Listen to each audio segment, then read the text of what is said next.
สบายดีนักสอบเสียงทุกคนเนาะมื้อนี้เราจะมาสาธิตการตอบคำถามประเภทสอบเสียงรถจักรเนาะซึ่งมีขั้นตอนแนวใดแน่เราเบิ่งนำกันเลยเนาะหน้าจอจะประมาณนี้เนาะและอันนี้เป็นตัวเลขของนักสอบเสียงเนาะให้จื้อนัมเบอร์ของตัวเองดีๆเวลามาลงทะเบียนเนาะเมื่อเวลาเขามาสอบเสียงเขาก็จะมากดนัมเบอร์เราตามตัวเลขนี้เลยเนาะอันนี้เป็นการสาธิตเนาะเขาจะกดเลข0ก่อนเนาะแล้วก็มากดตกลงเขาสิ่งประเภทรถจักรเนาะจะมากดฝึกหัด A อันนี้มันหน้าจอจะขึ้นมาแบบนี้เนาะจะมีคำถามประกอบด้วยคำถามเนาะแล้วก็มีคำตอบให้เขาเลือกถ้าเขาจะเลือกข้อใดแม่นให้มากดอยู่ลุมนี่เนาะกอขอคองอนี่เนาะซ้ายมือนี่จะเป็นคำถามทั้งหมด20ข้อเนาะ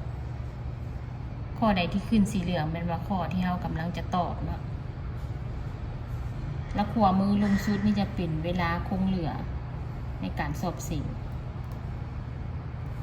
เรามาลองตอบเบิ่งเลยเนาะคำถามมีอยู่ว่าความเข่งงานของคันกำคาดต้องให้อยู่ในระดับใดจึงถูกต้องเขาขึ้นมาข้อได้ถือเขาก็กดข้อนั้นเลยเนาะนี่คำถามตัวใดที่เขาตอบไปแล้วมันจะเป็นสีเขียวแล้วก็จะข้ามมาคำถามข้อที่2คำถามมีอยู่ว่าการจูงรถถอยหลังที่ถูกต้องควรเฮ็ดแนวใดข้อกอยืนอยู่ทั้งหลังด้านขวาของรถเอามาลองตอบอันนี้ข้อ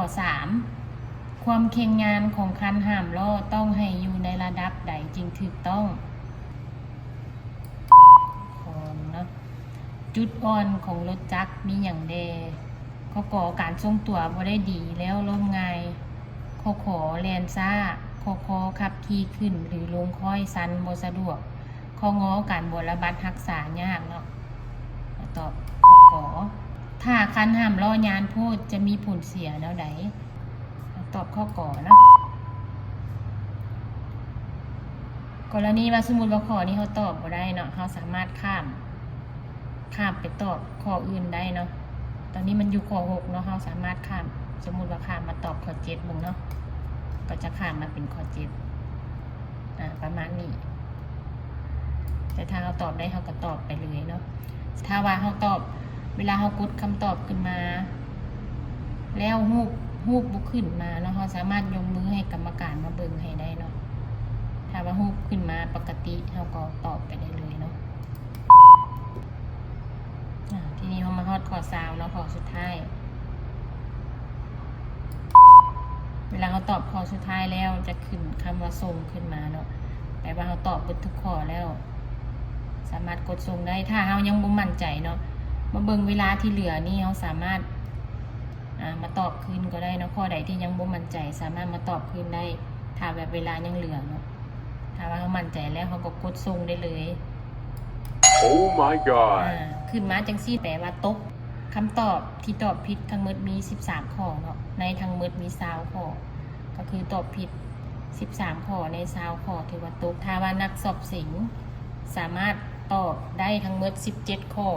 แปลว่าผ่านเนาะถ้าว่า16ข้อลงมาแม่นว่าตกขออวยพรให้นักสอบเสียงทุกคนเสียงผ่านขอขอบใจ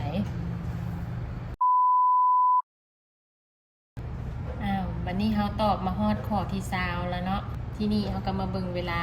นี่ยังเหลือ10นาทีเนาะเวลาทั้งหมดนี่20นาทีให้เอาเช็คเบิ่งคืนคำถามแล้วถ้าว่าข้อใดยังบ่มั่นใจเราสามารถมาตอบคืนได้เนาะสมมุติว่าเขาบ่มั่นใจข้อ12นี่เขามาตอบข้อ12คืนมาคลิกใส่ข้อ12คำถามก็จะขึ้นมาเนาะแต่ถ้าว่าเขามั่นใจแล้วเขาก็ตอบข้อสุดท้ายเลยเนาะข้อ20นี่อ่านคำถามให้ละเอียดแล้วก็เลือกคำตอบที่ถูกต้องเนาะเมื่อเขาตอบข้อสุดท้ายเรียบร้อยแล้วจะมีคำว่าส่งขึ้นมาเนาะตอนนี้เวลาก็ยังเหลืออยู่ลองกดเบิ่งว่าจะสิ่งผ่านหรือบ่ในทั้งหมด20ข้อตอบผิด3ข้อถ้าขึ้นมาแบบนี้แสดงว่าผ่านเนาะแสดงว่าผ่านอันนี้ขอแสดงความยินดีนำถ้าว่าผิด4ข้อ แม่นบ่ตกเพราะฉะนั้นแล้วตอบผิดอย่าให้ก่าย3ข้อเนาะภายในเวลาที่กำหนดมาฮอดนี้เมื่อเวลาเฮาสิงผ่านแล้วก็เกี่ยมไปสิงภาคปฏิบัติตัวจริงได้เลยเนาะขอบใจ